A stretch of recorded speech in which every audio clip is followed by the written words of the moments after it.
ఈ బైబిల్ని గడిచినటువంటి 22 సంవత్సరములుగా చదువుతున్నాను. అంటే నేను ఈ బైబిల్ని దేవుణ్ణి తెలుసుకున్నప్పుడు 13 సంవత్సరాల వయసు ఉన్నప్పుడు నేను దేవుణ్ణి తెలుసుకున్నాను. 13 సంవత్సరముల అప్పటి నుంచి నేను ఈ బైబిల్ని చదువుతున్నాను. 13 సంవత్సరముల అప్పటి నుంచి బైబిల్ని చదువుతున్నప్పుడు దేవుని యొక్క వాక్యంలో ఉన్నది. ఎవరైతే నా వాక్యముని దివారాత్రములు ధ్యానిస్తాడో దేవుడు అన్నాడు, వాని యొక్క పాదములు జారి పడకుండా, ఏ పాపము అతనిని ఏరనీయకుండా, ఏ అనారోగ్యము అతనికి రానియకుండా నేను మిమ్మల్ని కాపాడుతానని. సో దేవునికి నేనెంత కృతజ్ఞత కలిగి ఉండాలి అంటే, మీకు తెలియదు, మీ అందరికంటే అతి భయంకరమైన రోగం నాకు రావాలి, కానీ దేవుడు ఆయన నన్ను కాపాడింది. దేవుడే నన్ను కాపాడింది. అలాంటి అపాయకరమైన స్థితి నుండి దేవుడు నన్ను కాపాడిందంటే నేను సాక్ష్యం చెప్తున్న కారణం ఏంటిదంటే, నేను నమ్మినటువంటి దేవుడే, ఆయన యొక్క వాక్యమే. ఆయన యొక్క వాక్యం ఏమున్నది, ఏ అపాయము రాకుండా నేను నిన్ను కాపాడుతాను, ఏ అనారోగ్యం రాకుండా నేను నిన్ను కాపాడుతాను, నిన్ను స్వస్థపరిచే దేవుడును నేనే, నిన్ను బాగు చేసే దేవుడును నేనే, నీ పాదములు జారి పడకుండా కాపాడేవాడును నేనే, నీ మీదికి నింద అవమానము రాకుండా కాపాడేవాడును నేనే అన్నాడు. ఎస్, నా జీవితంలో నిందల అవమానములు రాకుండా దేవుడు కాపాడిండు. అందుకనే ఇంకా నేను దేవుని ఇంకా అధికంగా ప్రేమిస్తుంటాను, ఇంకా అధికంగా దేవుని యొక్క వాక్యముని నేను ధ్యానిస్తుంటాను. ప్రతిరోజు ఆయనని స్తుతిస్తుంటాను. ఆయనని స్తుతించని రోజు లేదు. నేను బైబిల్ చదవని రోజులు అంటే కొన్ని రోజులు మాత్రమే ఉండొచ్చు. నేను 22 సంవత్సరములుగా చెప్తున్నాను. 22 సంవత్సరముల గడిచిన 22 సంవత్సరములుగా నేను కాలేజీకి వెళ్ళినా కానీ బైబిల్ని నేను బ్యాగ్లో పెట్టుకొని వెళ్ళేది. బైబిల్ని బ్యాగ్లో పెట్టుకొని వెళ్ళేది. కాలేజీలో లీజర్ టైంలో ఏదైనా కొద్దిగా టైం దొరికితే ఏం చేసేది, ఈ బైబిల్ని నేను చదివేది. అప్పుడు అందరు నన్ను చూసి ఏమనేది, ఇతడు దేవుని కుమారుడు, దేవుని కుమారుడు అనేది, దేవుని కుమారుడు, దేవుని కుమారుడు అనేది. అది ఎంతో గొప్ప విషయం.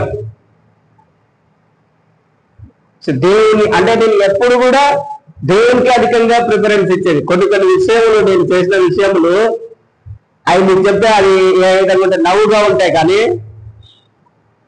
నేను ఆ విధంగా చేసేవాడిని. ఎగ్జామ్స్ అప్పుడైనా కానీ, ఇంకా సండే చర్చికి వెళ్ళే విషయంలో కానీ, ఏ విషయంలో కూడా నేను వెనకకు పోయేవాడిని కాదు.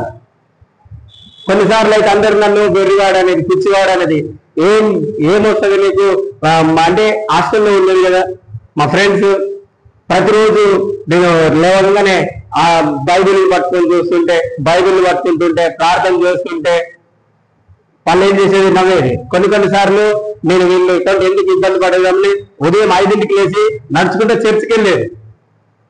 కొన్నిసార్లు బస్సులే లేదు, అక్కడ చర్చిలో ప్రేయర్ చేసుకునేది, బైబిల్ చదువుకునేది, మరలా తిరిగి వచ్చి మరలా కాలేజీకి వెళ్ళేవాడిని. కొన్నిసార్లు ఆ పాస్టర్ గారు చర్చికి వెళ్ళినప్పుడు ఈరోజు పని ఉన్నది నాతో పాటు వస్తావా అంటే, నేను కాలేజీకి వెళ్ళకుండా కూడా అతనితో పాటు ఏ పని ఉన్నా అక్కడికి వెళ్ళేది, ఏ పని ఉన్నా వెళ్ళేది. ఆ యొక్క చిన్న పని మనం దేవుని చేసిన ఆ ఒక చిన్న పని మాత్రమే దేవుడు, మనం మర్చిపోతాం, నువ్వు మర్చిపోతావు, కానీ దేవుడు మర్చిపోటకు మనిషి కాదు. హెబ్రీయులకు రాసిన పత్రిక 6వ అధ్యాయంలో ఉన్నది. 6వ అధ్యాయం 10వ వచనం చదవండి. హెబ్రీయులకు రాసిన పత్రిక 6వ అధ్యాయము 10వ వచనం. హెబ్రీయులకు రాసిన పత్రిక 6వ అధ్యాయము, మీరు చేసిన కార్యములు మీరు పరిశుద్ధులకు ఉపచారం చేసి ఇంకను ఉపచారం చేయించుండగా తన నామమును బట్టి చూపిన ప్రేమను మర్చుటకు దేవుడు అన్యాయస్తుడు కాదు. హల్లెలూయా. చూడండి, దేవుడు ఏమంటున్నాడు? మీరు పరిశుద్ధులకు ఉపచారము చేయించుండేటట్టుని బట్టి, అంటే పరిశుద్ధుల యొక్క అక్కర్లు ఏమున్నా వారి యొక్క అక్కర్ని మనం తీరుస్తున్నప్పుడు, లేదంటే వాళ్ళు ఏదైనా పని ఉన్నప్పుడు ఆ పనికి రమ్మన్నప్పుడు వెళ్ళినప్పుడు, వాళ్ళు ఏదైనా చెప్పినప్పుడు మనం చేసినప్పుడు, కొన్నిసార్లు అది దేవుని యొక్క మాట కావచ్చు. వాళ్ళు చెప్తున్నారు అనుకోవద్దు, అదేం మాట కావచ్చు, దేవుడే చెప్తున్నట్టు అనుకోవాలి. ఎందుకంటే అబ్రహాం దగ్గరికి మిట్ట మధ్యాహ్నంలో 3 మనుషులు వచ్చినారు. 3 మనుషులు నడుచుకుంటూ వచ్చినారు. 3 మనుషులు వచ్చినప్పుడు అతడు ఏం చేసిండు? త్వరగా పరిగెత్తుకుని వెళ్ళి ఒక కోడెను తీసుకొచ్చి దానిని వధించి, అదేవిధంగా తన భార్య అయిన శారాకి పిండి తోండి రొట్టెలు చేయమని చెప్పేసి తన పనివానికి త్వరగా ఈ కోడిని మొత్తం తీసేసి తన యొక్క భార్యని ఊరొండమని చెప్పినాడు. వాళ్ళకి ఆహారం పెట్టింది. తర్వాతకి తెలిసింది వాళ్ళెవరంట? దేవుని యొక్క దూతలంట. దేవుని యొక్క దూతలు. అదేవిధంగా నువ్వు కూడా అంతే ఉంటుంది. దేవుని యొక్క సేవకుడు ఏదైనా ఒక మాట చెప్పినప్పుడు అది మనము పాటిస్తే అది దేవుడు చేసినట్టే అంట. అందుకనే దేవుడు ఏమంటున్నాడు? నువ్వే చిన్న పని చేసినా ఆ చిన్న పని నేను మర్చిపోవటానికి నేను అన్యాయస్తుడైన దేవుని కాదు అంటున్నాడు. నువ్వే పని అయినా చేయి దేవుని కొరకు. ఎవరి కొరకు? దేవుడు. మనుషుల కొరకు పని చేస్తే వాళ్ళు నిన్ను మర్చిపోతారు ఆటోమేటిక్ గా. నువ్వే పని అయినా చేయి, నువ్వెంత డబ్బులైనా ఎంత ప్రేమైనా చూపి, ఒకనొకసారి ఏదైనా నిన్ను కోపంతో కానీ లేదంటే ఏదైనా ఆవేశంతో కానీ ఏదైనా మాట చెప్పిన వెంటనే వాళ్ళు ఏం చేస్తారు? నిన్ను అసహించుకుంటారు, కోపపడతారు. మనం చేసిన ఆ యొక్క మంచి పనులన్నీ ఒక్క పనితోటి మర్చిపోతారు. మర్చిపోయి ఇంకా మన మీద ఏం చెప్తారు? వ్యర్థమైన మాటలు చెప్తుంటారు. అప్పటి వరకు మన మీద ప్రేమ, జాలి, కరుణ అన్ని ఉంటాయి. కానీ సడన్ గా మనం ఒక్క చెడ్డ కార్యం చేయగలి ఏమవుతుంది? మన మీద ఉన్న ప్రేమ అంతా, ఆప్యాయత అంతా, అనురాగం అంతా ఇంకా వెళ్ళిపోతుంది. కానీ నేనేం చేస్తాను? మనుషులంగా అయ్యో నేనేం తప్పు చేశాను, ఒక్కదానికే నన్ను ఇంత బాధ పెడుతున్నాడని మనం ఏం చేస్తాము? బాధపడుతుంటాం. కానీ నువ్వు బాధపడాల్సిన అవసరం లేదంటున్నాడు దేవుడు నీకు. ఒకవేళ నువ్వు అలా మంచి పని చేసి కూడా ఒకవేళ ఎవరైనా నేను ఇబ్బంది పెట్టినప్పుడు నువ్వు బాధపడుతుంటే నువ్వు నిజంగా దేవుని వెంబడించే వ్యక్తి కాదన్నమాట. నువ్వు ఎవరిని వెంబడిస్తున్నావు? దేవుణ్ణి వెంబడిస్తున్నావు. అప్పుడు నువ్వేం చేస్తున్నావు? నీవు కూడా ఇంకా దేవుని నమ్ముకున్నప్పటికీ కూడా నేను కూడా ఇంకా శరీరానుసారంగానే ఉన్నాను. వాళ్ళు ఎలా ఉన్నారు నీవు కూడా అదే విధంగా ఉన్నట్టు. వాళ్ళకి ఏదైతే శరీరానుసరమైన మనసు ఉన్నదో దేవుని నమ్ముకున్నంత కూడా నీకు కూడా అదే శరీరానుసరమైన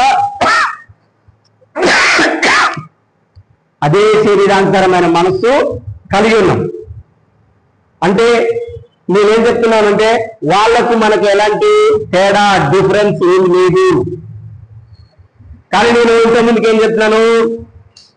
దేవుణ్ణి నమ్ముకున్న మనము ప్రత్యేకమైన వాళ్ళము, మనము అభిషేకించబడిన వాళ్ళము. మనం ఏం చేయాలి? వాళ్ళు చేసినట్టు మనం చేయకూడదు. మన యొక్క క్రియల రూపంలో మన దేవుణ్ణి వారికి తెలియజేయాలి. మన దేవుని ప్రేమను వాళ్ళకి చూపించాలి. వాళ్ళు కోపపడినట్టే, వాళ్ళు చేసినట్టే మనము చేస్తే వాళ్ళకి మనకి ఎలాంటి తేడా ఉండదు, ఎలాంటి తేడా ఉండదు. కానీ దేవుడు ఏమంటున్నాడు? నీ నడక మారిపోవాలి, నీ యొక్క చూపులు మారిపోవాలి, నువ్వు మాట్లాడే మాటల విధానము మారిపోవాలి. ఎప్పుడైతే అలా మారిపోతుందో మనల్ని చూస్తున్న వాళ్ళు చెప్తారు, ఒకప్పుడు ఈమె ఎలా ఉండే, ఒకప్పుడు ఇతడు ఎలా ఉండే, ఇప్పుడు ఎలా ఉంటున్నాడు, ఇతను ఏంది ఇంత చేంజ్, ఇంత మార్పు ఏంది, ఇలా కావడానికి కారణం ఏంటిది? దేవుని యొక్క వాక్యంలో ఏముంటుంది? నువ్వు ఒకవేళ దేవుని యొక్క మనస్సు కలిగి, దేవుని నిమిత్తమై మనస్సు కలిగి ఒకవేళ ఇతరులు నిన్ను ఇబ్బంది పెట్టినా కూడా దేవుడు ఏమన్నాడు? నిన్ను దూషిస్తే బదులు దూషించొద్దన్నాడు. ఏం చేయదు? మనము ఒకవేళ నిన్ను కొడితే మనం తిరిగి వారిని కొట్టకూడదు. ఒకవేళ మనం ఇబ్బంది పెడితే మనం తిరిగి వారిని ఇబ్బంది పెట్టకూడదు అని ఉంది. ఒకవేళ ఈ మనస్సు నీకుంటే నువ్వు దేవుణ్ణి నీలో కలిగి ఉన్నట్టే, దేవుడే నీలో ఉన్నట్టు, నువ్వు దేవుని మాటకు నిలబడుతున్నట్టు, విధేయత చూపిస్తున్నట్టు. నువ్వు దేవునికి ఎలా విధేయత చూపిస్తావంటే ఇదే, ఎవరైనా నిన్ను దూషిస్తున్నారు కానీ దేవుని యొక్క వాక్యం ఏంటంటే నిన్ను దూషించిన వారిని బదులుగా దూషించొద్దు, నిన్ను అవమానపరిచిన వారిని బదులుగా నువ్వు అవమానపరచకూడదు, నిన్ను హింసించిన వారికి బదులుగా నువ్వు హింసించకూడదు, కానీ వారి కొరకు ప్రార్థన చేయండి అని దేవుడు ఏం చెప్తున్నాడు, వారి కొరకు ప్రార్థన చేయండి. వారి లెక్కనే మనము కూడా వారిని బాధ పెట్టాం, వారి లెక్కనే మనం కూడా వారిని దూషిస్తే వారికి మనకి ఏ తేడా ఉండదు. మనం క్రైస్తవం పేరు పెట్టుకొని అలానే జీవిస్తున్నాం, వారి క్రైస్తవ పేరు లేకుండా వాళ్ళు అలానే జీవిస్తున్నారు. అప్పుడు దేవుడు నీకు ఏ ఫలం ఇస్తాడు? మనం ప్రార్థన చేస్తున్నాం కానీ ఏమి లాభం? దేవుని యొక్క వాక్యంలో దేవుని యొక్క వాక్యముని ఆ వాక్య ప్రకారం ప్రవర్తించకుంటే, ఆ వాక్య ప్రకారం నడవకుంటే దాని వలన నీకు ప్రయోజనం ఏంటి? మనం దేవుని వద్దకు వచ్చి దేవుని యొక్క వాక్య ప్రకారం నడుచుకుంటే దేవుడు ఇప్పుడు నేనేం చెప్పినా నీవు దేవుని కొరకు ఏ పని అయితే చేస్తావు ఇది కూడా దేవుని పనికి వెళ్తా. మీకు దేవుడు చెప్పిన పని ఏది? దేవుడు చెప్పిన మాట. మనము పని అంటే ఏమనుకుంటావు? దేవుని యొక్క మందిరంలో చేపలు వేయడం, పట్టాలు ఇవన్నీ చేయడం, లేదంటే డబ్బులు ఇవ్వడం, ఇవి అనుకుంటాం పరిచర్య ఎదగడానికి. ఇది కాదు, దేవుడు చెప్పిన ప్రతి మాట మనం నమ్ముతా అది కూడా దేవుని పని. అప్పుడు దేవుడు ఏమంటున్నాడు, నువ్వు నా నామమును బట్టి చేసిన పనిని నేను మర్చిపోవుటకు నువ్వు ఎంత ఇబ్బంది పడుతున్నావు, నా నామమును బట్టి, నా మాటను బట్టి నువ్వు ఎంత హింసను సహిస్తున్నావు, ఎంత బాధపడుతున్నావు, ఆ బాధనంతటిని నువ్వు ఎవరి కొరకు భరిస్తున్నావు? ఒక సాధారణమైన వ్యక్తి అయితే వీటిని భరించలేడు. ఒకవేళ నువ్వు వాటిని భరించకుండా నువ్వు కూడా వాళ్ళలాగానే ఉంటే నువ్వు కూడా సాధారణమైన వ్యక్తినే, ప్రత్యేకమైన వ్యక్తి కాదన్నమాట. క్రైస్తవుడు అంటే ప్రత్యేకమైన వాడు. ఎవరికి ప్రత్యేకమైన వాడు? దేవునికి ప్రత్యేకమైన వాడు, దేవునికి ఇష్టమైన వాళ్ళు. దేవుడు నిన్ను ఎలా చూస్తున్నాడంటే ఏ విధంగా చూస్తున్నాడు? తన యొక్క విలువైన బంగారం కంటే విలువైన వస్తువుగా ఆయన నిన్ను చూస్తున్నాడు. మనం ఆయన యొక్క భాగము అంటున్నారు. నువ్వే నా యొక్క పోర్షన్, నువ్వు నా యొక్క పోర్షన్, ఇది నా యొక్క భాగము, నేను దేవుని యొక్క భాగము. దేవుడిలోకి వచ్చిన తర్వాత మనం బాప్టిజం తీసుకున్నాం కదా, అప్పుడు మనము బాప్టిజం ఎందుకు తీసుకుంటున్నామంటే నూతన వ్యక్తిగా మారడానికి, నూతనమైన మనిషిగా జీవించడానికి. ఆ నూతనమైన వ్యక్తిగా ఎవరు నిన్ను మారుస్తున్నారంటే యేసుక్రీస్తు అంట. దేవుని యొక్క వాక్యంలో ఏమున్నదంటే మనం దేవుని ఎందుకు నమ్ముకున్నామంటే యేసు ప్రభు ఏదైతే ముందుగా నియమించిందో మంచి పనులు చేయడానికి, మంచి పనులు చెడ్డ పనులను చేయడానికి కాదు, మంచి పనులు చేయడానికి, మంచి మనసాక్షిని కలిగి ఉండడానికి మనమంట దేవుని చేతిలో ఆయన చేసిన పని వాళ్ళమంట. దేవుడే నిన్ను చెక్కిండు, దేవుడే నిన్ను చేసిండు. అందరూ ఎవరు చెప్పండి, ఎవరు నిన్ను చేసినారు? ఎవరు చేసిండు నిన్ను? దేవుడు చెప్పిండు. శరీరానుసారంగా జన్మించింది శరీరము, ఆత్మానుసారంగా జన్మించింది ఆత్మ. మనం తల్లిదండ్రులకు జన్మించడం అది శరీరము. కానీ మనం ఎప్పుడైతే యేసు ప్రభు దగ్గరికి వచ్చినామో, యేసు ప్రభు నామంలో ఎప్పుడైతే రక్షణ పొందుతున్నామో ఆ శరీరం అనేది చనిపోయింది. ఏమైపోయింది? ఆ శరీరం అనేది చనిపోయింది. You are a dead person. నువ్వు చనిపోయిన వ్యక్తివి. ఏ విషయంలో చనిపోయిన వ్యక్తివి? శరీరానుసారమైన విషయంలో. ఎవరైనా నిన్ను తింటే నీకు కోపం వస్తుందనుకో, నీకు ఉద్రేకం వస్తుందనుకో, అప్పుడు నువ్వు ఇంకా చనిపోలేదు, ఇంకా నువ్వు శరీర విషయంలోనే ఉన్నావు, ఇంకా నువ్వు శరీర రీతిగానే ఉన్నావు అని అర్థం. అంటే ఇంకా నీకు మారు మనసు రాలేదు, నీ మనసు ఇంకా సంపూర్ణంగా మారిపోలేదు.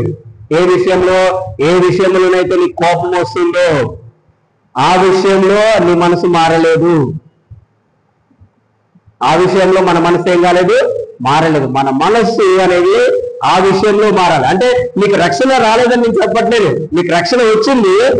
రక్షణ వచ్చినాక కూడా నీలో కొన్ని లక్షణములు ఇంకా మార్పు లేని ఉన్నవి, నీలో కొన్ని మార్పు లేని విషయములు ఉన్నాయి. ఆ మార్పు లేని విషయములలో మనం ఏం కావాలి, మార్పు చెందాలి. ఏం కావాలి చెప్పండి, మనము మార్పు చెందాలి. క్రైస్తవ్యం అంటే ఏంటిదంటే దినదినము మారిపోవడమే. ఏం కావాలి, ఏం మారాలా మనలో, దినదినం మనలో ఏం మారాలి, మన యొక్క మనస్సు ఏం మారాలి చెప్పండి. మన మనస్సు మారినప్పుడే నువ్వన్నిటిని జయించగలుగుతావు. నీ మనసు మారినంత వరకు నీ మనసు పాత మనసుగానే ఉంటది. నీ మనసు ఎలా మారుతుంది, ప్రతిరోజు దేవుని యొక్క వాక్యము చదవటం ద్వారా. నా మనసు ఎలా మారింది, నేను కూడా, నాతో పాటు స్నేహితులు చదువుకున్న వాళ్ళు ఉన్నారు, వాళ్ళందరూ ఏ విధంగా ఎంజాయ్ చేస్తున్నారో నేను కూడా అదే విధంగా ఎంజాయ్ చేయొచ్చు. కానీ నేనేం చేస్తున్నాను, నా కాలు జారి పడిపోకుండా, నా యొక్క స్నేహితులు అందరూ త్రాగుబోతులు, నా యొక్క స్నేహితులు అందరూ సిగరెట్లు తాగుతారు, వ్యభిచారులు ఉన్నారు.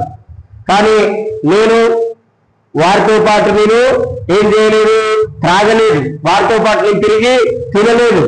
వారి దానిని బట్టి చూసి వాళ్ళు నన్ను ఏమనే వాళ్ళు హేళన చేసేవాళ్ళు. త్రాగడం అదే ఫ్యాషన్. మందు తాగడం, బీటెక్ చదివే వ్యక్తి మందు తాగకపోవడం అంటే ఏంటిది, అదొక ఇంకా ఈయనకు మెచ్యూరిటీ రాలేదనేవాళ్ళు. ఇంకా ఇతడు ఎదగలేదు, ఇంకా చిన్న పిల్లవాడికి అనేవాళ్ళు. దేవుని యొక్క వాక్యంలో దుష్టత్వం విషయంలో మనము చిన్న పిల్లల వలె ఉండాలి, బుద్ధి విషయంలో మనము పెద్దవాళ్ళంగా ఉండాలి, పెద్దవాళ్ళంగా మనం ఉండాలి. సో దేవుని యొక్క వాక్యం చదివినప్పుడు మన యొక్క మనసు ఏమైతుంది, మారిపోతుంది. అందుకే నేను దేవుని యొక్క వాక్యం చదివినప్పుడల్లా నాకు ఈ చెడు కార్యములను వెళ్ళినప్పుడల్లా ఏంటి, దేవుడికి చేయొద్దన్నాడు. దేవుని యొక్క వాక్యంలో ఉంది, సామెతల గ్రంథంలో ద్రాక్షారసము నిన్ను వెక్కిరింతల పాలు చేస్తుంది. వెక్కిరింతల ఎప్పుడైతే ఈ మాట జ్ఞాపకం వచ్చేదో నేను ఆటోమేటిక్గా వారితో పాటు బాయ్ చెప్పేసి నేను అక్కడికి నేను దీనికి సంబంధించిన వ్యక్తిని కాదని చెప్పేది. సో దేవుని యొక్క వాక్యం నన్ను ఎలా కాపాడింది చూడండి. పాపము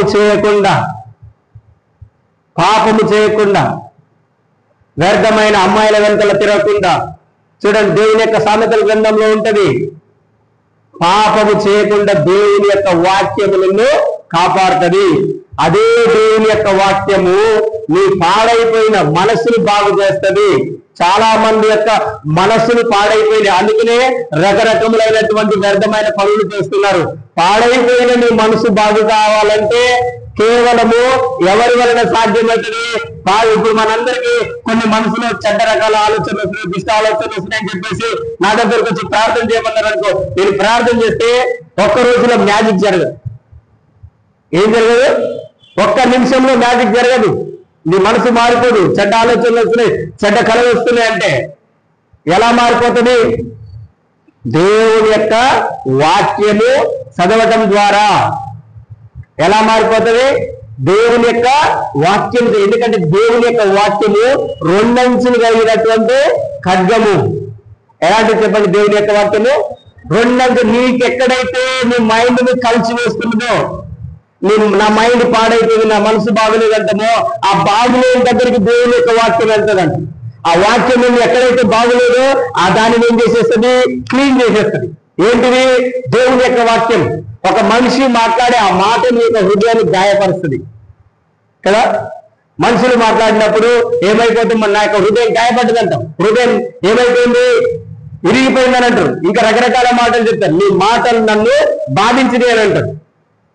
అదే విధంగా ఆ బాధపడినది, ఆ గాయపడిన ఆ దానిని తొలగించాలంటే ఎవరి వలన కాదు, కేవలము దేవుడి యొక్క వాక్యమే.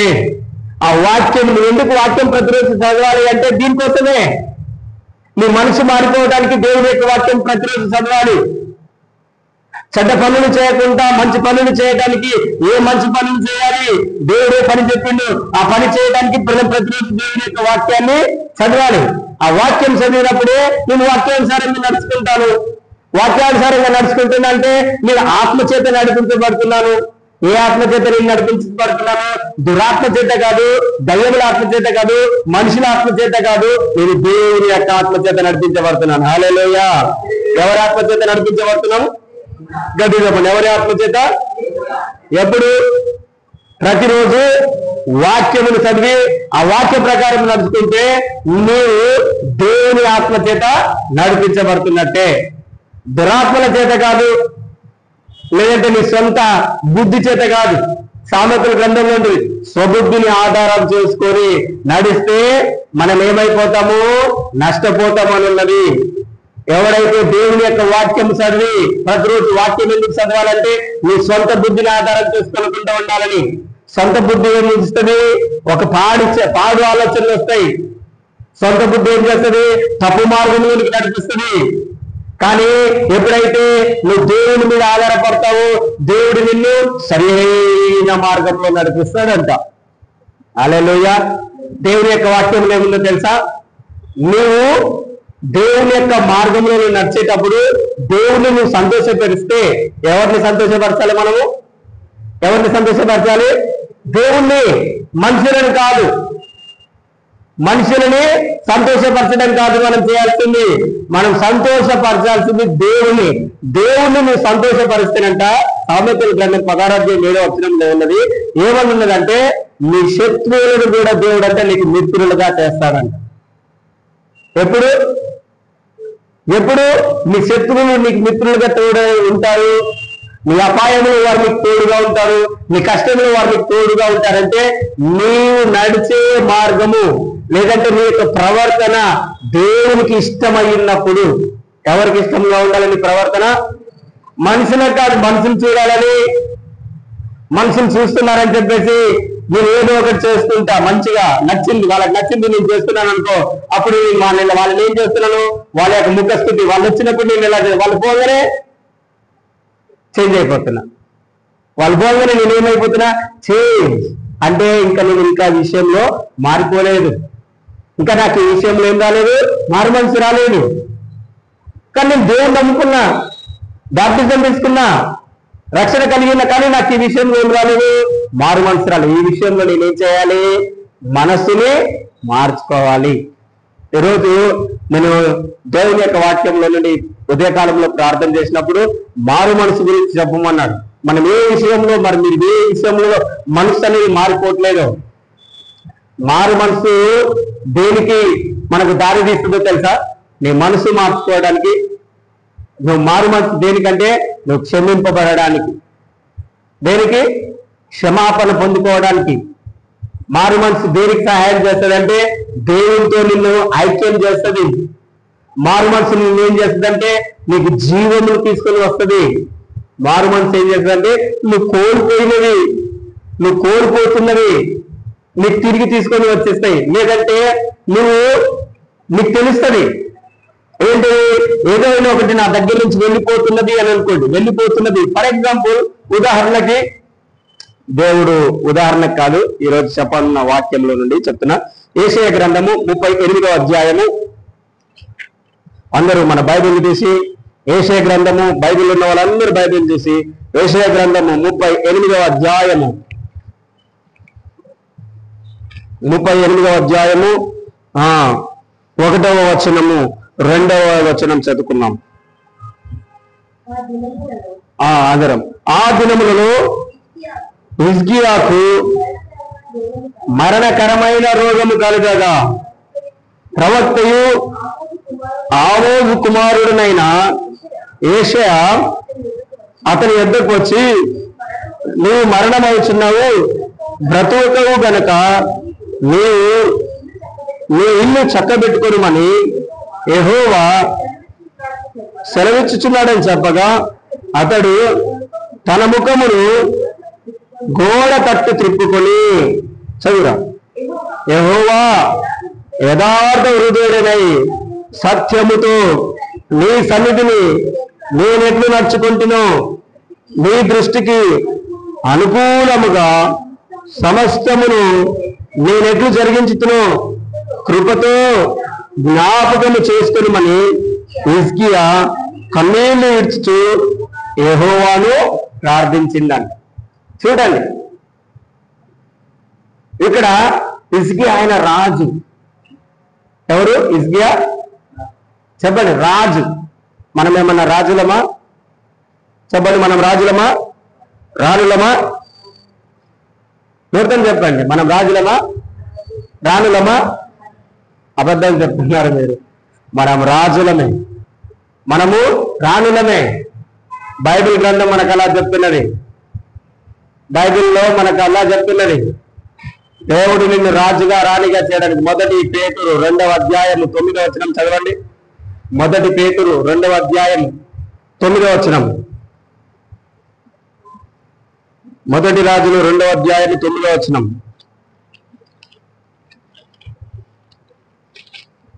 చూడండి. అయితే మీరు చీకటిలో నుండి ఆశ్చర్యకరమైన తన వెలుగులోనికి మిమ్మల్ని పిలిచిన వారి గుణాతిశయములను ప్రచురము చేయ నిమిత్తము ఏర్పరచబడిన వంశములు, రాజులైన యాజక సమూహములు, పరిశుద్ధ జనములు, దేవుని సొత్తైన ప్రజలునై ఉన్నారు. మళ్ళీ చదవండి, చదవండి, చదువు చదవండి. 1 పేతురు 2వ అధ్యాయం, 1 పేతురు 2వ అధ్యాయం 9వ వచనం. 1 పేతురు. అయితే మీరు చీకటిలో నుండి ఆశ్చర్యకరమైన తన వెలుగులోనికి మిమ్మల్ని పిలిచిన వారి గుణాతిశయములను ప్రచురము చేయ నిమిత్తము ఏర్పరచబడిన వంశము, రాజులైన యాజక సమూహములు, పరిశుద్ధ జనములు, దేవుని సొత్తైన ప్రజలనై ఉన్నారు. ప్రతిరోజు మీరు చెప్పండి, నేను ఏర్పరచబడిన వంశము. ఎవరి వంశం ఇది? యేసుక్రీస్తు యొక్క వంశము. నేను ఏర్పరచబడిన వంశము, రాజులైన యాజకుడిని, అదేవిధంగా దేవుని సొత్తు. నేను దేవుని యొక్క సొత్తు, పరిశుద్ధపరచబడిన వాడిని. దేవుడు నిన్ను రాజుగా చేసి ఉన్నాడు, రాణిగా చేసి ఉన్నాడు. బైబిల్ గ్రంథంలో ఉంటుంది, రాజు యొక్క మాట అధికారం కలిగినది. రాజు ఏదైనా మాట చెప్తే అది జరగకుండా ఉండదు. రాజు ఏదైనా చెప్తే జరగకుండా ఉంటుందా? ఒక ముఖ్యమంత్రి ఏదైనా చెప్తే అది జరగదా? మరి దేవుడు అంటున్నాడు, నువ్వు రాజువి, ముఖ్యమంత్రి కంటే గొప్పవాడివి, నువ్వు ఏది చెప్పినా జరుగుతుంది. చెప్పండి, ఏం చెప్పినా బిలీవ్. నేను చెప్పింది నెరవేర్చబడుతుంది అని చెప్పండి. అందరు చెప్పండి, నేను చెప్పింది అందరు చెప్పండి, నోట్లో చెప్పండి, నేను చెప్పింది జరుగుతుంది. మళ్ళీ చెప్పండి, నేను చెప్పింది జరుగుతుంది, నేను చెప్పింది జరుగుతుంది. నువ్వు మారు మనసు పొందుకుంటే నీ జీవితంలో ఖచ్చితంగా జరుగుతుంది. ఆమేన్, హల్లెలూయా.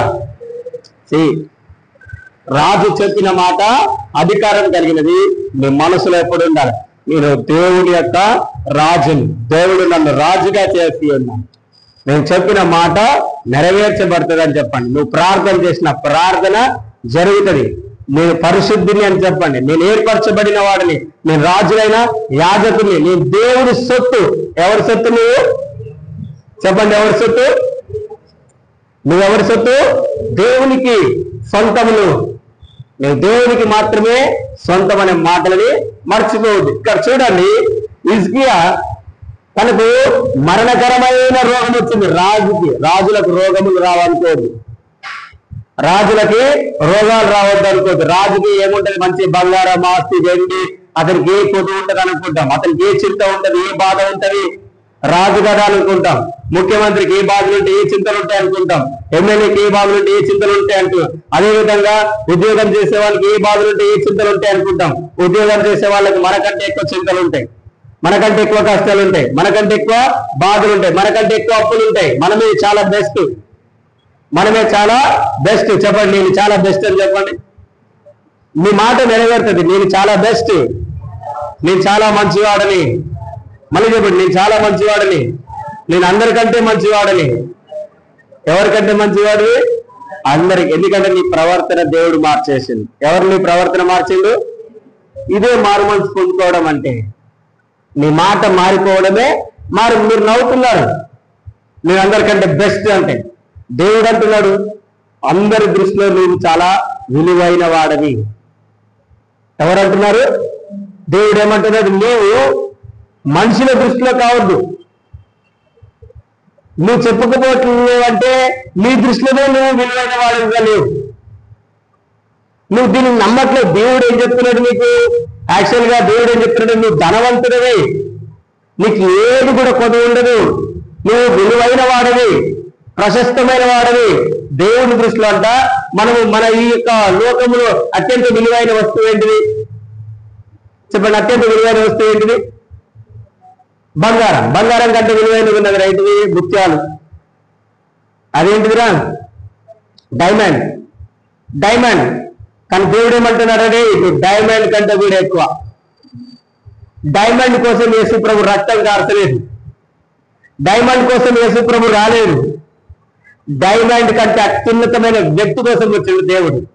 నువ్వేం చూస్తావు? డైమండే గొప్పది అనుకుంటావు, కానీ అరే డైమండ్ కాదు, డైమండ్ కంటే గొప్పవాడు నాలో ఉన్నాడు, అందుకనే నేను గొప్పవాడిని. హల్లెలూయా. ఎందుకు నేను గొప్పవాడిని? డైమండ్ కంటే గొప్పవాడు నాలో ఉన్నాడు, అందుకనే ఆయన నన్ను గొప్పవాడిగా చేసినాడు, అందుకనే నేను విలువైన వాడిని, అందుకనే నేను బెస్ట్. ఎలాంటి వ్యక్తి నువ్వు? ప్రతిరోజు నువ్వు చెప్పాలి best, I am the very best person. ఒకవేళ నీకు ప్రతిరోజు కోపం వస్తుంది, నువ్వు మంచిగా ఉండట్లేదు అనిపిస్తుంది అనుకో, నువ్వు ప్రతిరోజు నీ సీమార్జ, నేను చాలా మంచివాడను, నేను చాలా బెస్ట్, నేను దేవుడు చేసిన పని ఆయనే నన్ను చేసినాడు, ఆయన నా మనసాక్షిని మార్చేసినాడు, నేను నూతన సృష్టిని, నేను దేవుడు చేసిన మంచి పనుల్లో నేను నడుచుకుంటానని చెప్పాలి. ఎవరు బెస్ట్? ఎవరు బెస్ట్? గట్టిగా చెప్పండి, ఎవరు బెస్ట్? సో మీరు నమ్మట్లేదు, చెప్తే మీరు నమ్మట్లేరు. అరే అంటే నీకు ఎంత డౌట్ ఉన్నది చూడండి. ఇదే మన యొక్క సమస్య. దేవుని యొక్క వాక్యంలో ఏం చెప్తుందో నువ్వు చదువుతున్నావు, దేవుని యొక్క వాక్యాన్ని చదువుతున్నావు, కానీ దాన్ని అర్థం చేసుకుంటలేవు. ఆ వాక్యాన్ని అర్థం చేసుకుని దాని ప్రకారం జీవించట్లేదు. అది మన యొక్క, ఇప్పుడు దేవుడు ఏం చెప్పాడు, యు ఆర్ ద బెస్ట్, నువ్వు నా యొక్క సొత్తు, నువ్వు నాకు విలువైన వాడవి, నేను డైమండ్ కోసము, నేను బంగారం కోసము, నేను భూమి కోసం నేను రక్తం చిందించడానికి రాలేదు. నేను ఎవరి కొరకు రక్తం చిందించడానికి వచ్చినాను? నీ కొరకు రక్తం చిందించడానికి, నీ జీవితాన్ని మార్చడానికి, నీ జీవితాన్ని అందంగా తీర్చిదిద్దడానికి, నిన్ను రాజుగా చేయటానికి, నిన్ను రాణినిగా చేయటానికి దేవుడు వచ్చినాడు. అంటే ఎవరి దగ్గరనైతే విలువైన ఏంటో దేవుడు అంటున్నాడు, వారందరికంటే నువ్వే విలువైన వాడివి. హల్లెలూయా. గట్టిగా చెప్పండి, హల్లెలూయా, హల్లెలూయా. హిజ్కియా రాజు, ఆయనకి ఏమొచ్చింది? మరణ భయం వచ్చింది. రాజుకు కూడా మరణం ఉందా లేదా? రాజుకైనా మరణం ఉందా లేదా? రాజు నేను పెద్ద కార్లో తిరుగుతాను, నేను పెద్ద ఏంటి చారియట్ లో లేదా రథముల మీద తిరుగుతాను, నేను బంగారంలో అన్నం తింటాను, నేను మంచి ఏసీ కార్లో తిరుగుతాను, ఏసీ రూమ్ లో ఉంటాను అనుకున్నా కానీ ఎవరికైనా ఏమొస్తుంది? మరణ భయం. కానీ దేవుడు నమ్ముతున్న నీకు నాకు మరణం గురించిన భయం లేదు. ఏం లేదు మనకు? చెప్పండి, మరణ భయం నాకు లేదు. ఎందుకంటే దేవుడు మరణం యొక్క ముళ్ళును ఆయన విరిచేసింది. దేవుడు అంటే, ఓ మరణమా నీ ముళ్ళు ఎక్కడా? నీ ముళ్ళు ఎక్కడా? మరణం యొక్క ముళ్ళు ఎక్కడా? మరణముకున్న బలం ఏంటిది? పాపము. మరణముకున్న బలం ఏంటిది? చెప్పండి, మరణం యొక్క బలం ఏంటిది? పాపం చేస్తున్నామంటే మనలోకి మరణం వస్తున్నట్టు. నువ్వు పాపం మాటలు మాట్లాడుతుందంటే మరణం మనలోకి వస్తున్నట్టు. కానీ ధైర్యంగా నువ్వు చెప్పని, పాపమునకు పాపము నా మీద ప్రభుత్వం చేయదు, పాపముకు నా మీద చోటు లేదు, అపవిత్రమైన మాటలు నా నోటి నుండి రావు. నువ్వేం చెప్పని, ఓ మరణమా నీ ముళ్ళెక్కడా? విజయమందు ఆ మరణము మృంగివేయబడింది. విజయమందు అంటే ఎక్కడ? క్రీస్తు శిలువలో యేసు ప్రభు మన కొరకు సిలువ వేయబడినప్పుడు ఆ మరణం యొక్క బలము, ఆ పాపమునకున్న బలము అంతా ఏమైపోయింది? మృంగివేయబడింది, విరిచివేయబడింది. హల్లెలూయా. పాత నిబంధనలాగా, ఈ హిజ్కియా లాగా కన్నీరు కాల్చాల్సిన అవసరం లేదు, కన్నీరు పెట్టుకుని ఏడవాల్సిన అవసరం లేదు. ఎవరైనా మరణిస్తే, ఎవరైనా చనిపోతే మనం బాధపడాల్సిన అవసరం లేదు. కారణం ఏంటిదంటే మనకు నిరీక్షణ ఉన్నది. మనం చనిపోము. ఇక్కడ కళ్ళు మూసుకుంటే మనం పరలోక దేశంలోకి వెళ్తాము. కానీ ఇతరుల వలె, అన్ని జనుల వలె మనం కూడా చనిపోయిందని చెప్పేసి ఏడవకూడదు. మన మీదనే, వాళ్ళ మీదనే మన యొక్క అన్ని ఉన్నాయి, వాళ్ళ మీదనే నా యొక్క హోప్ అంతా ఉన్నదంటే నువ్వు దేవుని నమ్ముకోలేదన్నమాట. వాళ్ళ మీదనే నా యొక్క నిరీక్షణ అంతా ఇతడే అని కాదు. ఇప్పుడు మా బాబాయ్ వాళ్ళు, మా నాన్న అందరూ ఏమనుకున్నారంటే, నేను మంచి చదువుకున్నాను కనుక నేను అమెరికాకి వెళ్ళి నేను మంచి డబ్బులు సంపాదించాలనుకున్నారు. వాళ్ళు ఏం చేస్తున్నారు? హోప్, నిరీక్షణ. కారణం ఏంటిదంటే నేను మంచిగా చదువుకున్నా. కానీ నేనేం చెప్తున్నాను, నువ్వు నా మీద నిరీక్షణ పెట్టుకుంటే ఫెయిల్ అయిపోతావు. దేవుని మీద నమ్మకం కలిగితే, దేవుని మీద నిరీక్షణ ఉంచితే దేవుడే మనల్ని పెంట టిప్ప మీద ఉన్నా కానీ ఉన్నత స్థితిలో ఆయన మనల్ని నిలబెడతాడు. హల్లెలూయా. నేను అదే నమ్ముతాను. ఇప్పుడు నేను అక్కడికి వెళ్తే నేను మంచిగా ఉంటానో ఉండనో, నేను అక్కడికి వెళ్తే ఉంటానో కూడా ఉండనో కూడా తెలియదు. కానీ నేను దేవుని చిత్తంలో ఉంటే, నేను దేవునిలో ఉంటే, నేను యథార్థంగా దేవుని మాట ప్రకారం జీవిస్తే నేను చిరకాలము, నా యొక్క ఆయుష్కాలం అంతా నేనేం చేస్తాను, నా యొక్క బ్రతుకు దినములన్నీ కూడా నేను సంతోషంగా ఉంటాను. నా చివరి దినం ఏదైతే ఉన్నదో ఆ రోజు వరకు దేవుడు చెప్పిన పనిలో నేను యథార్థంగా ఉంటాను. హల్లెలూయా. గట్టి చెప్పండి, హల్లెలూయా. కానీ హిజ్కియాకి ఏమొచ్చింది? మరణం వార్త వచ్చింది. కానీ అప్పుడు ఆ మరణ వార్త రాగానే ఆయనకి ఏమొచ్చింది? భయమైంది. దేవుడు ఏం చెప్పి, హిజ్కియా నువ్వు మరణం కాబోతున్నావు, నీ ఇంటిని చక్కబెట్టుకో. నేను కూడా ఈరోజు ఏం చెప్తున్నానంటే, మనందరము ఏదో ఒక రోజు యేసు ప్రభువుని కలుసుకునే సమయం రాబోతున్నది. యేసు ప్రభువుని కలుసుకునే సమయం రాబోతున్నది కనుక మనమందరం ఏం చేయాలంటే మారు మనసు పొందుకోవాలి. ఏ విషయంలో నేను రక్షణ పొందుకున్నాను, మారు మనసు పొందుకున్నానంటే సరిపోదు. నేను దేవుడు పర్ఫెక్ట్, పరిపూర్ణంగా ఉంచాలి. నీ మాటలు, నీ క్రియలు, నీ ప్రవర్తనలు, అన్ని విషయంలో నువ్వు పర్ఫెక్ట్ గా ఉండాలి. ఏ ఒక విషయంలోనైనా మనము పర్ఫెక్ట్ గా లేకపోతే అది దేవుని దృష్టిలో మంచిగా ఉండదు. ఉదాహరణకి చూడండి, ఎఫ్ఎస్సి సంఘం ఉన్నది.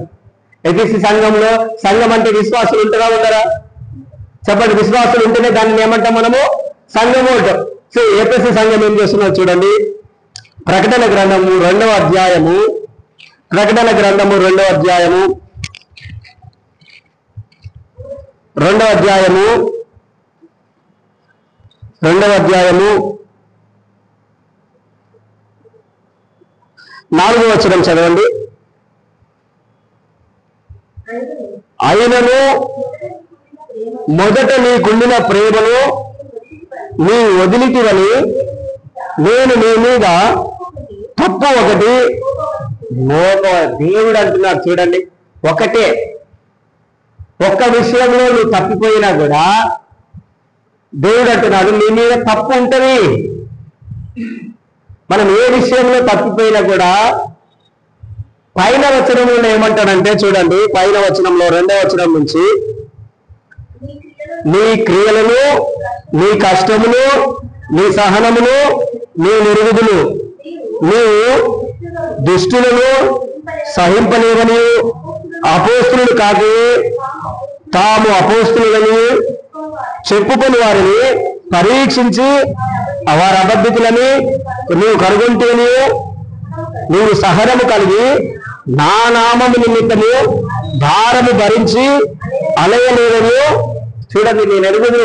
దేవునికి తెలుసు నీ క్రియలేంటి, నీ కష్టం ఏంటిది, నీ సహనం ఏంటిది. నిన్ను బాధిస్తున్న వారి యొక్క బాధలలో కూడా నువ్వు సహించినావు. నిన్ను ఇబ్బంది పెడుతున్న వారు ఆ ఇబ్బందిని కూడా నువ్వు సహించినావు. అదేవిధంగా ఎవరు అబద్ధికుడు, ఎవరు మంచివాడో అది కూడా నువ్వు తెలుసుకున్నావు. అదేవిధంగా నేను దైవ సేవకుడిని నీ దగ్గరికి వచ్చినప్పుడు నువ్వు కనుక్కునేది దైవ సేవకుడు కాదని, అది మంచిది.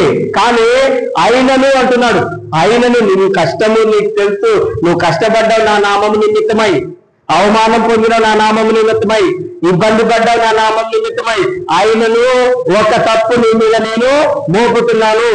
ఆ తప్పేంటిదో నువ్వు సరి చేసుకోమంటున్నాడు.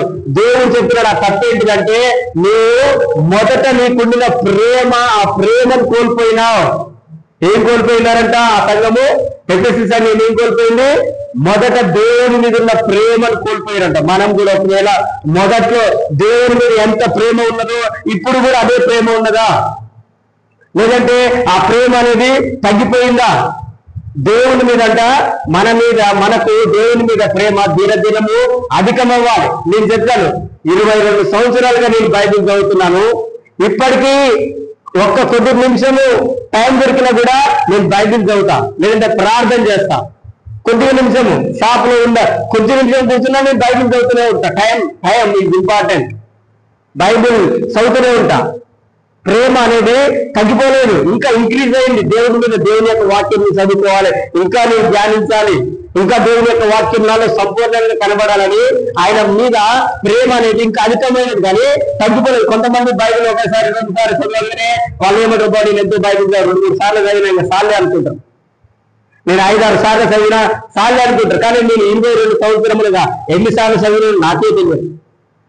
22 సంవత్సరాలుగా నేను చదువుతూనే ఉన్నాను. ఎన్నిసార్లు నేను ఈ బైబిల్ చదివినానో నాకే గుర్తులేదు, నేనే లెక్క పెట్టలేదు. అయినా కానీ ఇంకా నేను బైబిల్ చదువుతూనే ఉన్నా. అదే విధంగా దేవుడు ఏమంటున్నాడంటే, మొదట ఉన్న మనకు ప్రేమ దేవుడి మీద ఎలానైతే మనకు దేవుడి మీద ప్రేమ ఉన్నదో అదే ప్రేమ చివరి వరకు ఉండాలి. ఈ ఎఫెసీ సంఘానికి చెప్తున్నాడు, నువ్వు కష్టపడుతున్నావు, నువ్వు సహనం కలిగి ఉన్నావు, నువ్వు నా నామం నిమిత్తం అన్ని రకాల ఇబ్బందులు పడుతున్నావు, కానీ నేను ఒకటి కోరుకుంటా ఉన్నది. ఆ ఒక్కటి ఏంటిదంటే, మొదట నువ్వు నా దగ్గరకు వచ్చినప్పుడు ఎంత ప్రేమ అయితే కలిగి ఉన్నావో అంత ప్రేమ తగ్గిపోయింది. కనుక ఏం చేయమంటున్నాడు చూడండి, ఏం చేయాలి? 5వ వచనం చదవండి. నీవు ఏ స్థితిలో నుండి పడితివో అది జ్ఞాపకం చేసుకుని మారు మనసు పొంది ఆ మొదటి క్రియలను చేయము. ఎస్, దేవుడు కూడా అదే చెప్తున్నాడు, మనకు కూడా అదే చెప్తున్నాడు. ఏ విషయంలోనైతే నువ్వు మనసు మారిపోవట్లేదు, ఏ విషయంలోనైతే నువ్వు కోపం వస్తున్నావు, ఏ విషయంలోనైతే ఒక వ్యక్తిని నేను క్షమించలేకపోతున్నాను, ఏ విషయంలోనైతే నేను ఇబ్బంది పడుతున్నాను, ఏ విషయంలోనైతే నా చూపులు కానీ, నా క్రియలు కానీ, నా ప్రవర్తన కానీ, నా మాట కానీ నేను భరించలేకపోతున్నాను, వ్యర్థంగా తిరుగుతున్నాను, దేవుడు చెప్తున్నాడు అట్టి విషయంలో నువ్వు మారు మనసు పొందుకో. ఇక్కడ హిజ్కియాకి ఆమోసు ప్రవక్త వచ్చి, ఆమోసు కుమారుడైనటువంటి యేషయా ప్రవక్త వచ్చి చెప్పింది, నీటిని చక్కబెట్టుకో. ఇక్కడ యేసు ప్రభు కూడా ఎఫెసీ సంఘానికి అదే చెప్పింది, నువ్వు అన్ని చేస్తున్నావు కానీ ఒక్కటి నువ్వు సరి చేసుకో. ఈరోజు దేవుడు కూడా అదే మనకి చెప్తున్నాడు, అదే మాట చెప్తున్నాడు. అంటే దేవుడు నేను ఇబ్బంది పడడం ఇష్టం లేదు, మనము ఉన్నత స్థితిలో ఉండాలని కోరుకుంటున్నాడు. కనుక మనం ఏ స్థితిలో ఎక్కడ మారు మనసు లేకుండా, ఎక్కడ మన మనసు మారిపోకుండా ఉన్నదో దానిని జ్ఞాపకం చేసుకొని దాని నుండి విడుదల పొందుకో. దాని నుండి విడుదల పొందుకోవాలంటే ఎలా విడుదల పొందుకుంటాం అంటే, ఒకటి చేస్తూనే విడుదల పొందుకుంటాం, ఇంకేమి కూడా లేదు దానికి ఆప్షన్. దాని నుండి విడుదల పొందుకోవాలంటే దేవుని యొక్క వాక్యాన్ని ధ్యానించాలి, దేవుని యొక్క వాక్యాన్ని నువ్వు ఏం చేయాలి? చదవాలి. అంతే, అది మాత్రం నువ్వు చేయాలి. ఇంకా మరి ఏది చేసినా కూడా నువ్వేం చేయలేవు, నీ మనసు మారిపోదు. దేవుని మీద ఉన్న ప్రేమ, వేరే ఇతరమైన మాటలు వింటే దేవుని మీద ఉన్న ప్రేమ నీకు తగ్గిపోతుంది. మనం దేవునికి సమయం ఎక్కిస్తే దేవుని మీద ప్రేమ అధికమవుతుంది. ఇప్పుడు నేను దేవుని కాదని చెప్పేసి ఎప్పుడు ఒక 20 ఎల్లప్పుడు ఉంటున్నాను అనుకోండి, వారు చెప్పే మాటలు, వారు చెప్పే జోక్స్ అవే నాకు ఇష్టమైనవి అనుకోండి. ఇది ఇప్పుడు నేను దేవునికి ఏమైపోయినట్టు దేవుని యొక్క వాక్యాన్ని అంతటి పక్కన పెట్టేసి వాళ్ళతో ఎప్పుడు ఉండాలనిపిస్తుంది. కారణం ఏంటంటే వాళ్ళు చేసే యాక్షన్స్, క్రియలు అవన్నీ. కానీ అయినా కొద్ది అవి పక్కన పెట్టి దేవుని యొక్క వాక్యము దానిని నేను ధ్యానిస్తున్నాను అనుకోండి, ఇంకా ఎక్కువగా ఆయన గురించి వినాలనిపిస్తుంటది. అప్పుడైతే నువ్వు వాక్యంలో ఎక్కువ చదువుతుంటావో నీ లైఫ్ అనేది మారిపోతుంటది. నీ లైఫ్, నీ జీవితం మారాలంటే నీ చేతిలోనే ఉన్నది. దేవుడు ఏదో అద్భుతం చేస్తాడని కాదు, చేస్తాడు, ఆయన అద్భుతం చేస్తాడు. ఎప్పుడు చేస్తాడు అద్భుతం అంటే, నువ్వు దేవుడికి సమయం ఇచ్చినప్పుడు, దేవునికి మనం వెతికినప్పుడు. సో దేవుని వెతకడం అంటే ఆయన వాక్యాన్ని చదవడం, ఆయన వాక్యాన్ని ధ్యానించడం. ఆయన వాక్యాన్ని ధ్యానిస్తున్నప్పుడు, ఆయన వాక్యాన్ని చదువుతున్నప్పుడు ఆటోమేటిక్ గా నువ్వు ప్రార్థన చేసినా, ప్రార్థన చేయకపోయినా, నువ్వు అడిగినా అడగకపోయినా నీ జీవితం అనేది మారిపోతుంటది. అది నీకు కనిపిస్తుంటది నీ లైఫ్ లో, నీ జీవితంలో అదే కనిపిస్తుంటది. ఇక్కడ హిజ్కియాకి దేవుని మాట వచ్చింది. ఎవరి మాట వచ్చింది? దేవుని మాట. మనకు కూడా దేవుని మాటలే. దేవుని మాట రాగానే అతడు ఏం చేసిందంట? 2వ వచనంలో చదవరా, అతడు తన ముఖమును గోడ తట్టు తిప్పుకొని, అంటే తనను తాను ఏం చేసిండు? తగ్గించుకుండు, తన యొక్క మనస్సును మార్చుకుండు. నేను రాజును కదా, నేను ఎలా చనిపోతాను, నువ్వు నాకెందుకు ఇలా చచ్చిపోతావని ఎందుకు చెప్తున్నావు అని ప్రవక్తతో అంటుందా? గర్వంగా మాట్లాడుతుందా? లేదు. మనం కూడా కొన్నిసార్లు నువ్వు ఇది చేస్తున్నావు, అది చేస్తున్నావు, అది సరి చేసుకో, దైవ సేవకుడు ఎప్పుడైనా చెప్పినప్పుడు వెంటనే మనకేమొస్తుంది? కొన్నిసార్లు కోపం వస్తుంది, అంటాం. కానీ ఇక్కడ రాజు ఏమంటున్నాడు? దేవుని మాట ఇది అని చెప్పేసి గోడ తట్టు తన ముఖమును తిప్పుకొని కన్నీళ్లు విడుస్తున్నాడు. రాజైనా గొప్ప వాళ్ళైనా దేవుని యొక్క వాక్యంలో ఉంది, అందరూ నా ఎదుట మోకరించాలి, అందరూ నా ఎదుట వంగిపోవాలి. ఆయన రాజులకు రాజు, ప్రభువులకి ప్రభు. నీ జీవితము మారిపోవాలంటే నేను చెప్పినాను, మారు మనసు పొందుకుంటే ఏం జరుగుతుంది? నీ బ్రతుకు మారుతుంది, నీకు క్రొత్త జీవితం వస్తుంది. ఇక్కడ హిజ్కియా తన ప్రార్థన, తన మనసును మార్చుకున్నాడు. దేవుడు ఏం చేసింది? ఆయనకి 15 సంవత్సరముల ఆయుష్ పెంచింది. నేను కూడా ఏం ప్రవాసాయి చేస్తున్నానంటే, నువ్వు మారు మనసు పొందుకుంటే 15 సంవత్సరములుగా నీ జీవితంలో ఏ కార్యంలో అయితే జరగట్లేవో ఆ కార్యంలో ఒక్క క్షణంలోనే జరిగిపోతాయి. ఏమని ప్రవాసాయి చేస్తున్నాను? నువ్వు మారు మనసు పొందుకొని ప్రార్థన చేస్తే 15 సంవత్సరములుగా నీ జీవితంలో ఏదైతే అద్భుతాలు చూడాలనుకుని ఎన్నో రోజు 15 సంవత్సరంలో, 1 నుంచి 15 సంవత్సరాల ఇప్పటి నుంచి వెనకకి, అంటే 2010 సంవత్సరం నుంచి నీ జీవితంలో ఏ అద్భుతములు, ఏ ఆశ్చర్య కార్యములు అయితే జరగకుండా ఆగిపోయినాయో నేను ప్రొఫెసర్ చేస్తున్నాను. మీరు మారు మనసు పొందుకొని దేవుని మాట విని ప్రార్థన చేస్తే 15 సంవత్సరముల దేవుని యొక్క ఆశీర్వాదములన్నీ మీ జీవితంలో కుమ్మరించబడతాయి. ఆమేన్, హల్లెలూయా. దేవుడు ఇజ్రాయెల్ ప్రజలకు చెప్పిండు, ఎన్ని సంవత్సరములుగా మీ పంటను తినేసినటువంటి ఆ చీడ పురుగులు ఏవైతే ఉన్నాయో వాటి పంట అంతటి తిరిగి నేను మీకు ఇస్తానన్నాడు. అదే దేవుడు ఈ రోజు నీకు చెప్తున్నాడు, 15 సంవత్సరములుగా నువ్వు ఏ దుఃఖంలోనైతే ఉన్నావో, ఏ కష్టంలోనైతే ఉన్నావో, ఏ ఇబ్బందులనైతే ఉన్నావో ఆ ఇబ్బందులన్నిటినీ, ఆ దుఃఖం అంతటిని దేవుడు క్షణములో తీసేయాలనుకుంటున్నాడు. ఒకే ఒక పని చేస్తే, నీవు మనసు మార్చుకుంటే. నేను ఒక ఇంటికి ప్రార్థనకి వెళ్ళాను. ఒక ఇంటికి ప్రార్థనకి వెళ్ళి ఒక చిన్న పాప బీటెక్ అయిపోయిందో, మరి బీటెక్ డిగ్రీ నాకు తెలియదు, వాళ్ళ ఇంటికి నేను ప్రార్థనకి వెళ్ళినాను. తనకి సర్టిఫికేట్ రాట్లేవాడు. 3 సంవత్సరములు అయినాయి. 3 సంవత్సరములు అయింది. నేను వారి ఇంటికి వెళ్ళి ఆమె నాకేం చెప్పలేదు. నాకు 3 సంవత్సరాలు అయిందన్న సర్టిఫికేట్ లేవు, అది కానీ ఏం చెప్పలేదు. జస్ట్ నేను వాక్యం చెప్తున్నా, సేమ్ ఇలా నీకు చెప్పినట్టు వాక్యం చెప్తున్నప్పుడు చెప్తున్నాను. 3 సంవత్సరములు నేను చెప్పినాను, 3 సంవత్సరములుగా నీ జీవితంలో ఏ కార్యమైతే జరగకుండా నువ్వు జరగలేదని ప్రార్థన చేస్తున్నావో, 3 సంవత్సరములుగా ఏ కార్యమైతే జరగలేదని నువ్వు ప్రార్థన చేస్తున్నావో, నేను ఇప్పుడే ప్రవాసాయి చేస్తున్నాను, 3 నెలలలోనే నీ కార్యములు నెరవేర్చబడతాయని చెప్పిన. ఆమె 3 సంవత్సరములుగా తన సర్టిఫికేట్స్ కొరకు ప్రార్థన చేస్తుందంట. 3 నెలలలో ఆమె సర్టిఫికేట్స్ వచ్చినాయి. హల్లెలూయా. అదే విధంగా ఈరోజు నేను ప్రొఫెసర్ చేస్తున్నాను, ఏంటివి ప్రవచిస్తున్నాను, ఏంటివి 15 సంవత్సరములుగా ఒకవేళ మీ కుటుంబంలో ఎవరైనా నేను ఇబ్బంది పెడుతున్నారు, బాధ పెడుతున్నారు, హింసిస్తున్నారు, నా మాట వినట్లేరు, లేదంటే నా కుటుంబం పాడైపోతుంది, నా వ్యక్తిగత జీవితం పాడైపోతున్నది అని ఎవరైతే ఎదురు చూస్తున్నారో, మనలోనే ఎవరైతే ఉన్నారో ఆ 15 సంవత్సరములుగా ఉన్నటువంటి ఆ కష్టము క్షణములోనే వెళ్ళిపోతాయి.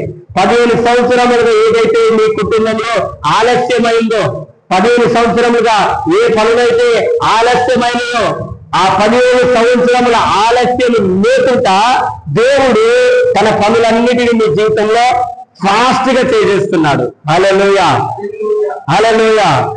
ఎన్ని సంవత్సరములుగా గడిచిపోయి 2010 సంవత్సరం నుంచి నువ్వు జ్ఞాపకం చేసుకో.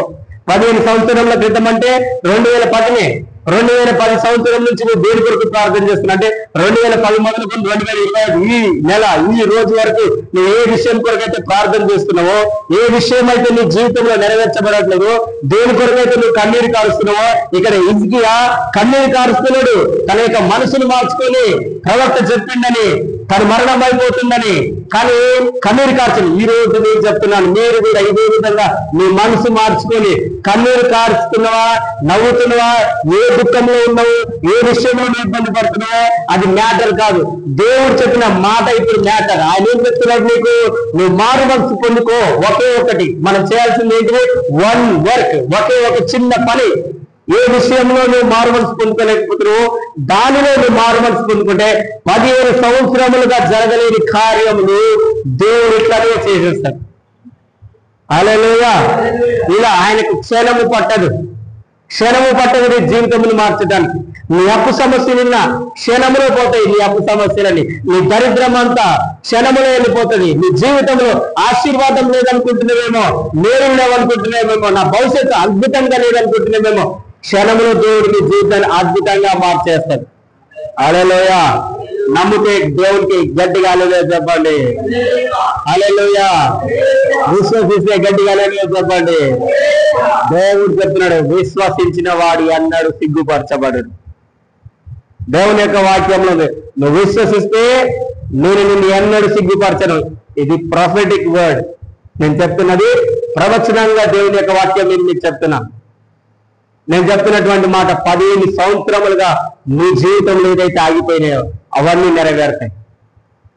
ఏదున్నా అది తొలగిపోతుంది. నువ్వేది దేని కొరకు ప్రార్థన చేసినావు ఒకసారి నీ ఇంటికి వెళ్ళిన తర్వాత నీ ప్రార్థనని జ్ఞాపకం చేసుకో.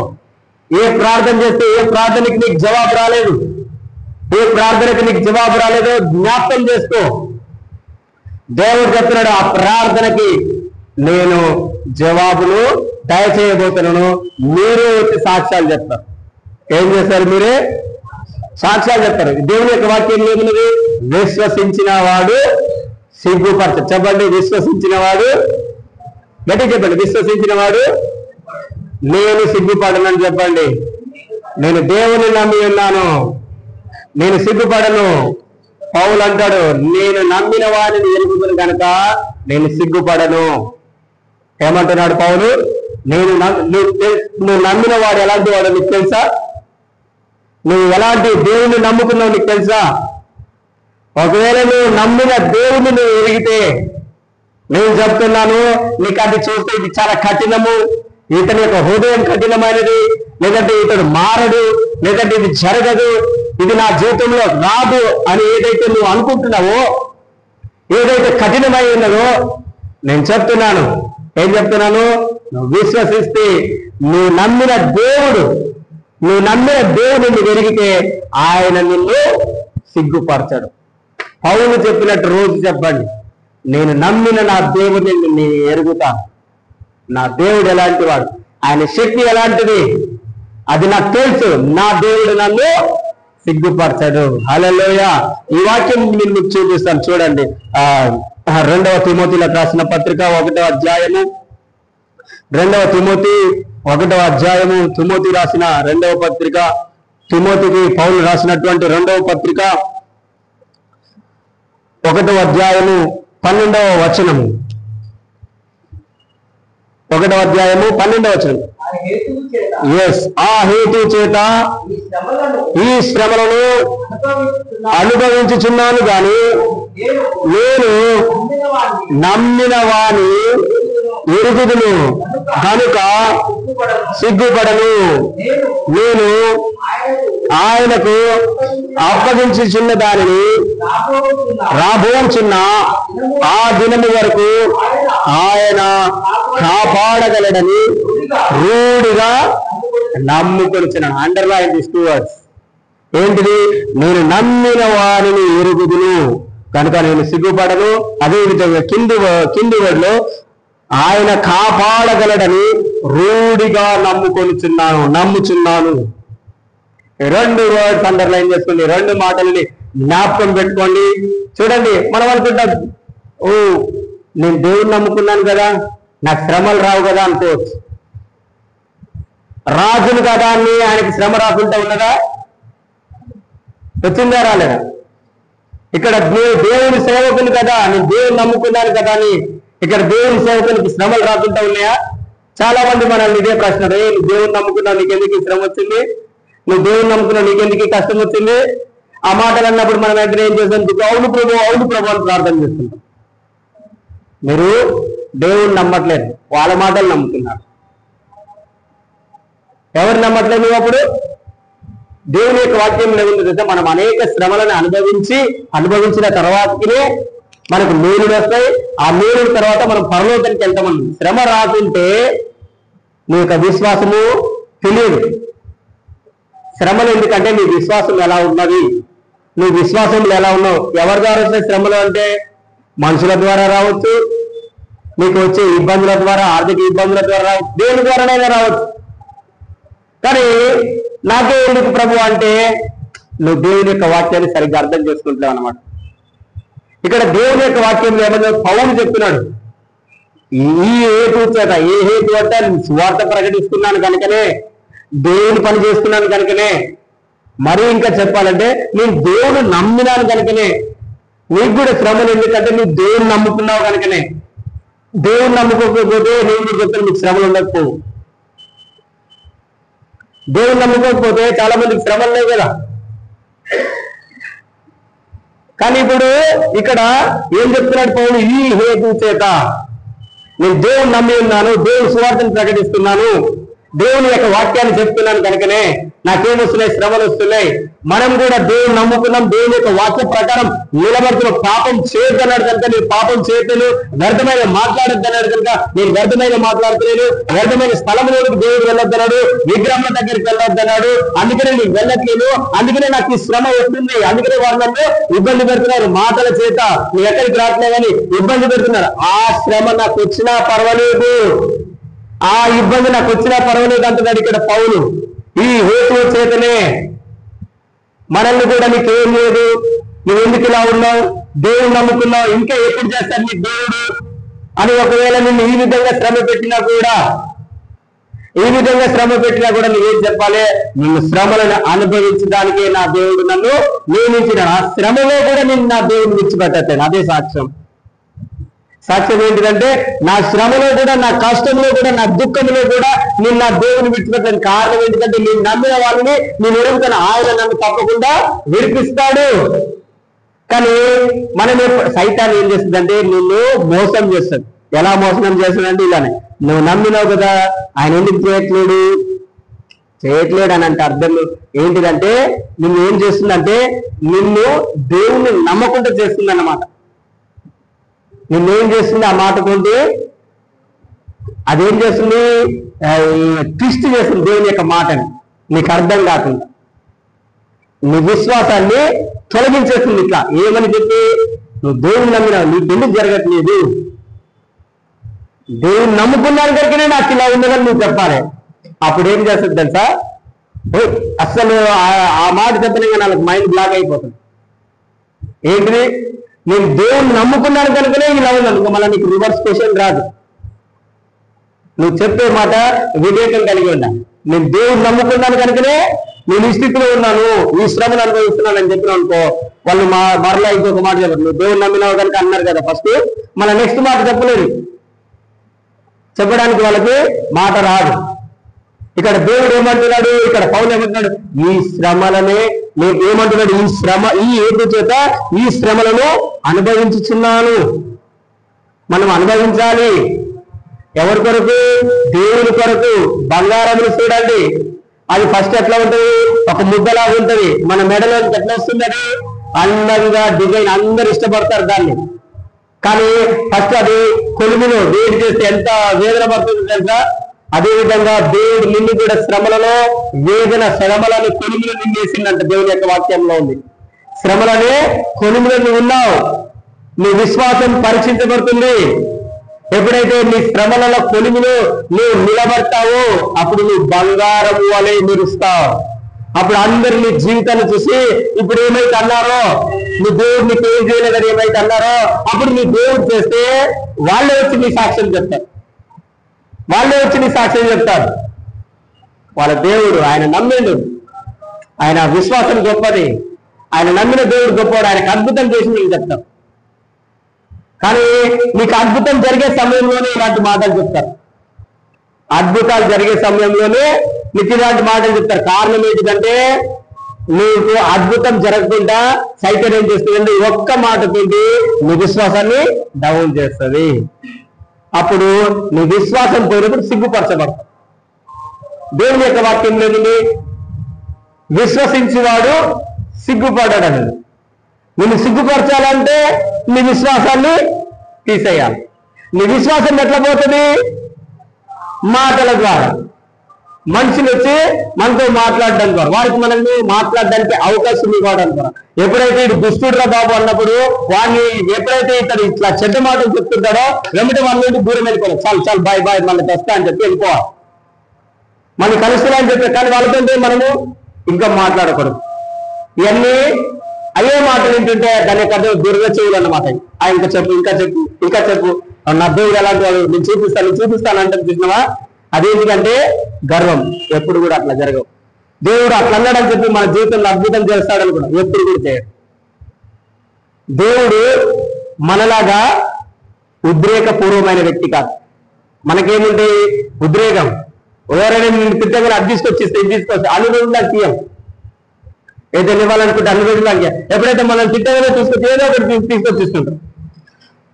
కానీ దేవుడు అలాంటి వాడు కాదు. మనం ఆరాధిస్తున్నటువంటి దేవుడు అలాంటి వాడు కాదు. ఆయన తన గుణములకు లేదంటే తన యొక్క మహిమకు విరోధంగా ఏది కూడా చేయడు.